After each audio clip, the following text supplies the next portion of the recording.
ನಮಸ್ತೆ ಎಲ್ರಿಗೂ. ಇದು ನಿಮ್ಮ ಪಯಣ ವಿತ್ PK.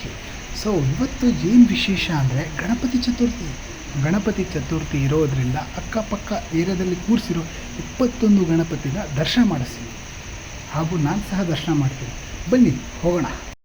ಏನೇ ಅಂದರೂ ಹೋಗೋ ದಾರಿಲಿ ಅಕ್ಕಪಕ್ಕ ಏರಿಯಾದಲ್ಲಿ ಕೂರಿಸಿರೋ ಏರಿಯಾ ಗಣಪತಿಗಳನ್ನ ನೋಡೋಕೆ ತುಂಬ ಚಂದ ಅಲ್ವಾ? ಹಾಗೆ ಹೋಗ್ತಾ ದಾರಿಲಿ ತುಂಬ ಗಣಪತಿ ಹೆಸರುಗಳು ನೆನಪಾಗ್ತವೆ. ವಿನಾಯಕನ ಹಲವಾರು ನಾನಾ ರೀತಿಯ ನಾಮಗಳೆಂದರೆ ಅವುಗಳು ವಿಘ್ನೇಶ್ವರ, ಲಂಬೋದರ, ಏಕದಂತ, ಗಜಾನನ, ಗಣಪತಿ, ವಿನಾಯಕ, ವಕ್ರತುಂಡ, ಗಜಮುಖ, ಧೂಮ್ರವರ್ಣ, ವಿಕಟ, ಸಿದ್ಧಿ ವಿನಾಯಕ, ಹೇರಂಬ, ಸರ್ವಕರ್ಣ, ಅವ್ಯಯ, ಸರ್ವಸಿದ್ಧಿ, ಮೋದಕ ಪ್ರಿಯ, ಬುದ್ಧಿವರ್ಧಕ, ಸರ್ವ ವಿಘ್ನಹರ, ಸ್ಮಿತಮುಖ, ಚತುರ್ಭುಜ, ಜ್ಞಾನೇಶ್ವರ, ಭಕ್ತಿಪ್ರಿಯ.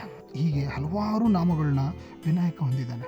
ಅಂತೂ ಹೋದಲ್ಲೆಲ್ಲ ನಾನಂತೂ ದರ್ಶನ ಮಾಡಾಯಿತು, ನಿಮಗೂ ಸಹ ದರ್ಶನ ಕೂಡ ತೋರಿಸಿದ್ದೀನಿ. ಸೊ ಹೀಗೆ ವಿನಾಯಕನ ನೋಡಿಕೊಂಡು ಅಲ್ಲಿಂದ ನಾವು ರಂಗೋಲಿ ಸ್ಪರ್ಧೆಗಳಾಗಿತ್ತು, ಅದನ್ನು ನೋಡ್ಕೊಳ್ತಾ ತುಂಬ ಚೆನ್ನಾಗಿ ರಂಗೋಲಿಗಳನ್ನ ಬಿಡಿಸಿದ್ರು. ಒಬ್ರಿಗಿಂತ ಒಬ್ರು ಚೆನ್ನಾಗಿ ಬಿಡಿಸಿದ್ರು. ಆಲ್ರೆಡಿ ಮುಗಿದೋಗಿತ್ತು. ಇದ್ರ ಮಧ್ಯದಲ್ಲಿ ಇವನ್ನ ನೋಡ್ಕೊಂಡು ಹೋಗ್ತಾ ಇದ್ರೆ ಸ್ಲೋ ಸೈಕಲ್ ರೇಸ್ ಕೂಡ ಆಡಿಸ್ತಾ ಇದ್ರು. ನನಗೆ ಹಳೆ ನೆನಪೆಲ್ಲ ಆಗೋಯ್ತು. ನೆನಪುಗಳನ್ನೆಲ್ಲ ನೆನೆಸ್ಕೊಂಡು ನಾನು ನಮ್ಮನೆ ಕಡೆ ಹೊರಟೆ. ಹಾಗೆ ನಿಮ್ಮೆಲ್ರಿಗೂ ಈ 21 ಗಣಪತಿಗಳ ದರ್ಶನ ನೋಡಿ ತುಂಬ ಇಷ್ಟ ಆಗಿದೆ ಅಂದ್ಕೊಳ್ತೀನಿ. ನನ್ನ ಮುಂದಿನ ವಿಡಿಯೋಗೋಸ್ಕರ ಲೈಕ್ ಮಾಡಿ, ಶೇರ್ ಮಾಡಿ, ಸಬ್ಸ್ಕ್ರೈಬ್ ಮಾಡಿ, ಹೀಗೆ ಸಹಕರಿಸಿ. Thank you so much.